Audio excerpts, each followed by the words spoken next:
আসসালামু আলাইকুম, কেমন আছেন সবাই? আশা করি সবাই ভালো আছেন। আলহামদুলিল্লাহ আমিও ভালো আছি। এখন যাব হচ্ছে বাজারে, বাসায় সবজি বাজার নাই, তো বাজারে চলে যেতেছি। 5টা বাই করলাম ডয়ার থেকে। তো আমার সাথে থাকেন, দেখতে থাকেন। বাজারে যদি ভিডিও করা পারি তাহলে আপনাদের দেখাইতে পারবো, আর যদি না করতে পারি তাহলে বাসায় এনে দেখাবো কি বাজার করলাম। মানে মাছ মাংস সব কিছুই আছে, কিন্তু সবজি বাজারটাই নাই। তাই সবজি বাজারে আনতে যেতে যাও, সবজি আনি বুঝছেন, বাসায় আসার পরে ওইগুলা বেশি কিনা হয়ে যায়। গতকালকে বেগুন ভাজছি, সেই বেগুন তেলে দিয়ে মানে কাইটা ভিজেই রাখছি, তারপরে ভাজছি, তারপর শুটা শুটা খাইলে বোঝা যায় যে বেগুনটা শুটা হয়ে গেছিলো। এরকম অবস্থা, যাই কিছু কিনি না কেন বেশি বেশি হয়ে যায়।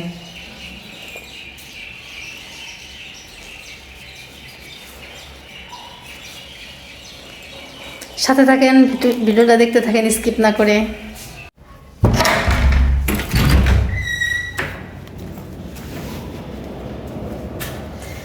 জুতা ধুতেছিলাম রে, জুতা ধোয়া হয় নাই।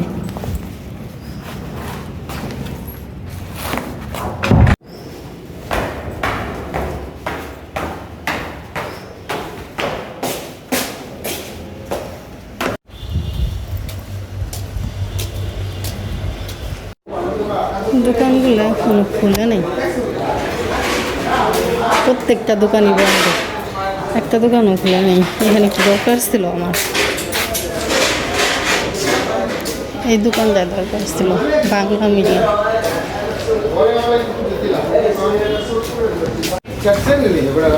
এই পাইলে কবেন কালকে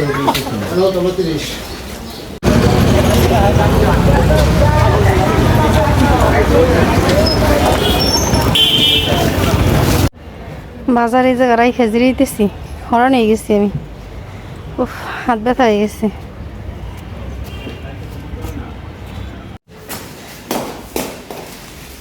মা হরণ হয়ে গেছি।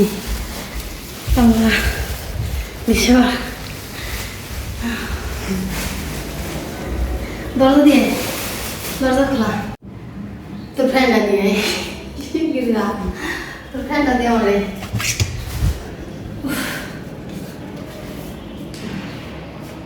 অনেক গরম গরম লাগছে, বাইরে পেয়েছি না। বাজারে গেছি, একটু একটু করে কিনতে কিনতে বলছি না বেশি কিনা ফেলাই। দেখেন ওরাও 5টা এরকম। এই যে ভাবছি হাফ কেজি পয়সা গালবো, হাফ কেজি পয়সা গালে কেমন দেখা যায়। 1 কেজি নিয়ে আসছি, আমি ছুটা বেড়ে বেড়ে খাবো। এই যে সিমও নিয়ে এসছি 1 কেজি, পরে আদা হাফ কেজি আনতে চেয়েছিলাম, পরে দেখলাম না আদা হাফ কেজি নেবো না, আদা এই যে একটা নিয়ে আসছি। 2 কেজি পেঁয়াজ, পেঁয়াজটা আমার বেশি খাওয়া হয়। তারপরে এই যে টমেটো নিয়ে আসছি, কলা নিয়ে আসছি। আমি বলছি তো কলা আনছো, তো পাকা কলা আনছো কে? আমার ঘরে থাকুক বেশি পাকুক তাও ভালো লাগে মানুষকে। এই যে আমার বাজার, এইগুলো আনতে যে হাঁপাই গেছি। আর এই যে পলিথিনের না, এই যে এইগুলো ধুলের বেশি ব্যথা করে।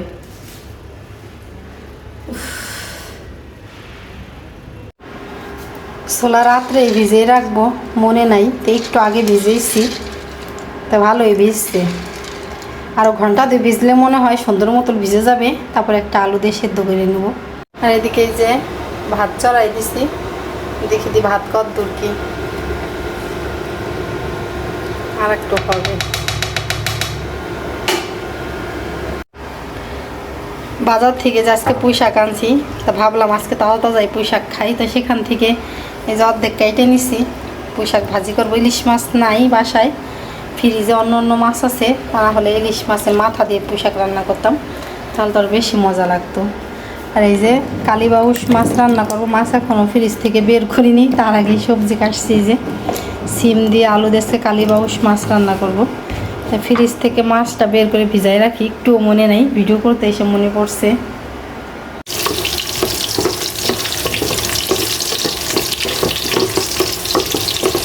তেলটা দেওয়া মনে একটু বেশি হয়ে গেছে রে। আমার ভাজি শাক কোনো কিছু রান্না করতে গেলেই আমার তেল বেশি পড়ে যায়। পরে রান্না করার পরে কি করা হয় জানেন? রান্না করার পরে ভাজি এক পাশে চাপাইয়ে তারপরে সে তেল নিগড়ে দিতে হয়।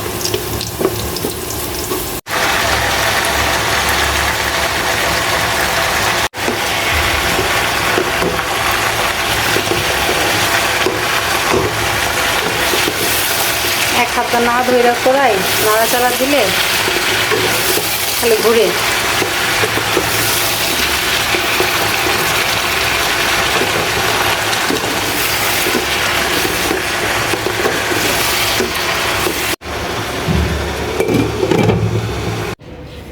ফ্রিজ থেকে মাছ বের করে এত মাছ দিয়েছি, মাছ ছুটে গেছে। এটা হলো কালীবাউস মাছ। আমি 2 দিন আগে মাছটা ফ্রিজ থেকে বের করে রান্না করছি। আমাকে একজন জিজ্ঞাসা করছে এটা কী মাছ, আমি কালীগন্ধা। বলে না এটা কালীগন্ধা না, এটা হচ্ছে কালীবাউস। এতক্ষণও মাছ রান্না করা হয়ে যাইতো, এতক্ষণও মাছ রান্না করা হয়নি। শাকটা ভাজি হয়ে গেছে, মাছ রান্না করা এখনও হয়নি। একটা কারণ আছে, চলেন দেখাই।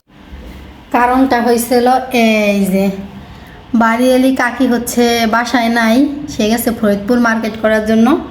তার জন্য যে চালতা, তারপরে লাউ শাক, নিচে মনে হয় আরও মালঞ্চ শাক, 2-3 রকমের শাক নিয়ে আসছে কাকির জন্য একজন। তা কাকি বাসায় নাই দেখে আমার বাসায় রেখে গেছে। তো তার সাথে অনেকক্ষণ পর্যন্ত বসে কথা বললাম, এজন্য দেরি হয়েছে। একজন যদি বাসায় বসে কথা বলে তাকে কি বলা যায় আপনার সাথে এখন কথা বলবো না, যান কাজ আছে। তো তার সাথে এতক্ষণ বসে কথা বললাম, সে চলে গেল, এখন বাকি কাজগুলো সারবো। এই জায়গা দাঁড়িয়েছি, বাতাস লাগতেছে, বাতাস আসতেছে ভালো, যা দাঁড়াইছি পরে। এই আম গাছের মুকুলগুলো দেখেন, এখনও অন্য অন্য জায়গা দিয়ে প্রচুর বৃষ্টি হয়েছে, আমাদের এই ভাঙ্গাতে কোনো বৃষ্টি হয় নাই। এই আম গাছের মুকুলগুলা কীরকম যেন শুকাই যাইতেছে, প্রচণ্ড পরিমাণে আম গাছে মুকুল আসছে। বৃষ্টি হইলে এই আম গাছটার পক্ষে একটু ভালো হইতো।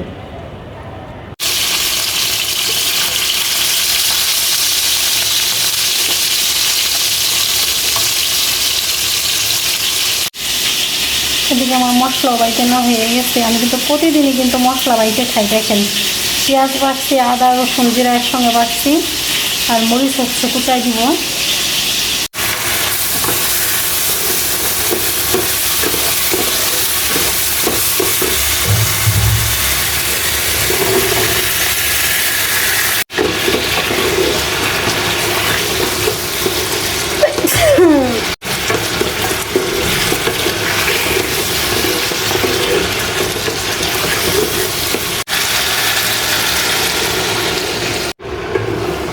সবজি কষানোর জন্য একটু পানি দিয়ে দিলাম, এখন ঢাকনা দিয়ে ঢেকে দেবো। সুন্দর মতো সবজিটা একেবারে সেদ্ধ হয়ে যাবে।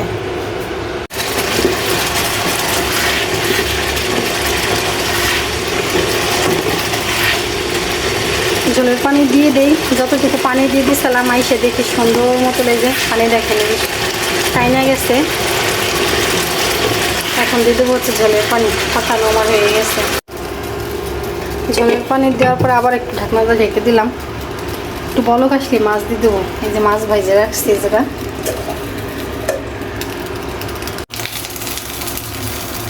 এই দেখেন ঢাকনা দিয়ে ঢেকে দিয়ে গেলে ওই ঢাকন দিয়ে বাইরে একটু একটু পানি যায়, ওই নিচে চরদ চরদ ফরদ ফরদ শব্দ হয়, ভয় লাগে, তখন মনে হয় গ্লাস ফেটে গেল, এরকম মনে হয়।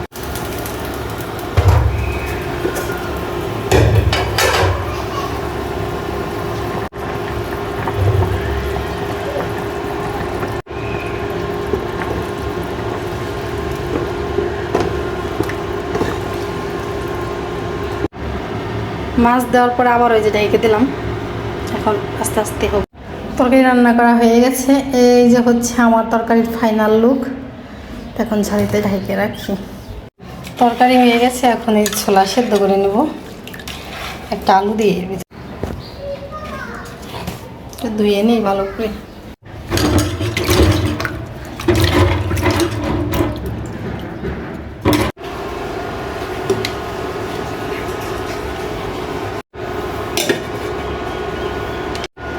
সুন্দর মতো সেদ্ধটা করে তারপরে ছোলা ভুনে নিব।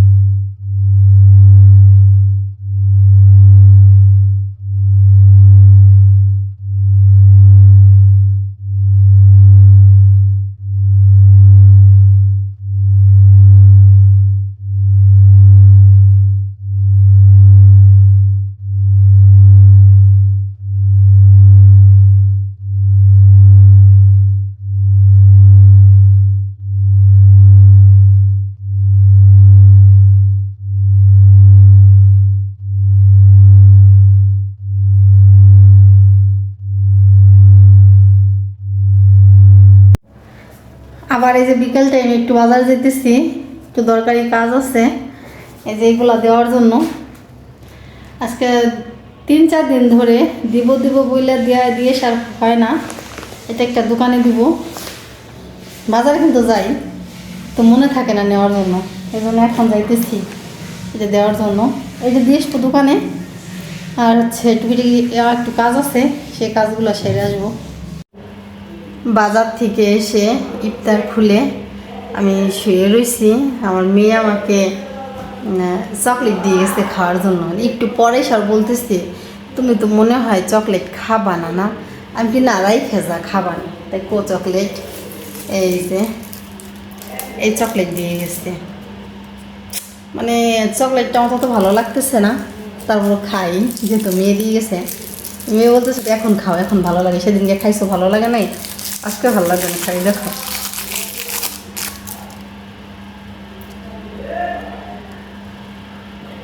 ভিতরে কি দেখছেন? বাদাম, ভিতরে কিন্তু বাদাম। বাদাম খাবো না, পাশেগুলো খাবো। চানাচুরে বলেন, চকলেটে বলেন, যা কিছুতে বাদাম দেয় আমার ওইটা পছন্দ হয় না।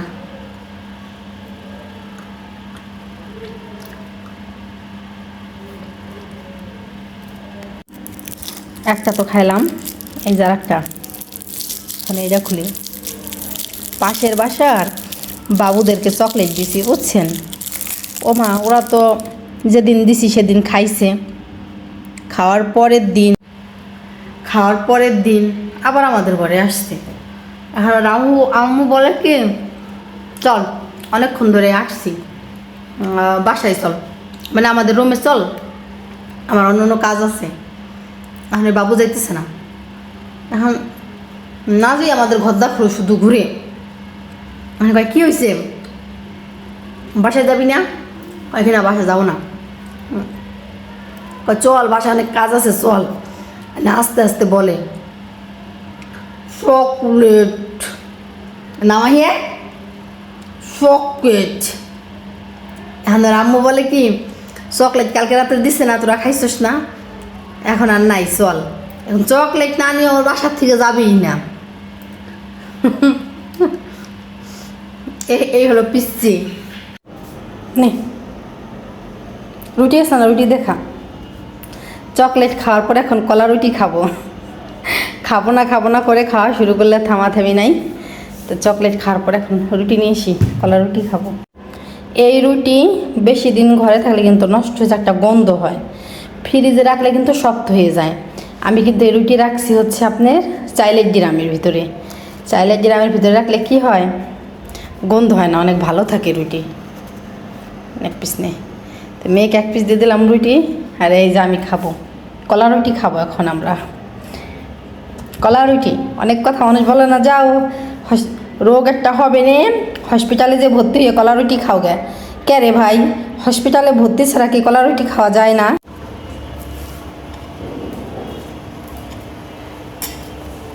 কলা রুটি খাই।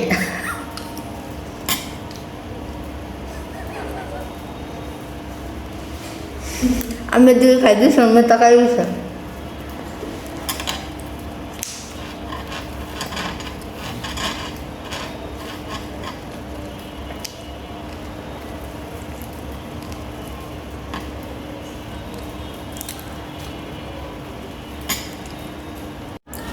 কলা কিন্তু রক্ত যায়নি, দেখো মিলে দেবে এসে ঠোঁটের থেকে গেছে দেখো। ছোট তো জীবনে যাবে না, ছোট কেমন নেই। এই যে এখন থেমে যাবে, এই তো রক্তই নেই।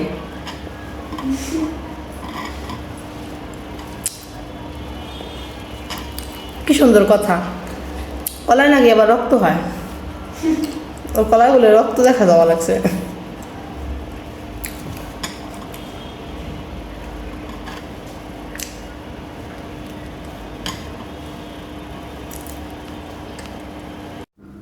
দেখেন আমার মেয়ে কী করছে, রাত বাজে 10টা, এখন এই যে এক খাইছে কিন্তু আরও কিন্তু খাইছে। এক বল চিড়ে ভিজেছে, তারপরে কলা দিছে, চিনি দিছে, দুধ দিতে ঘর দুধ আছে ওই বই তো দিতে, গরুর দুধ দিতে। দাঁড়া তুই একা খাবি নি, খাবারবি। গুঁড়ো দুধ দিলে আর বেশি মজা হইতো না, তো এর ভিতরে চিড়া কলা চিনি তার ভিতরে গুঁড়ো দুধ দিলে আর বেশি মজা। তো আমি একটু খাই দেখি কেমন হয়েছে। আমার খায় অর্ধেক খাওয়া খায় তারা আমার কাছে নিয়ে আসছে, খাও। ভালো হয়েছে, খা।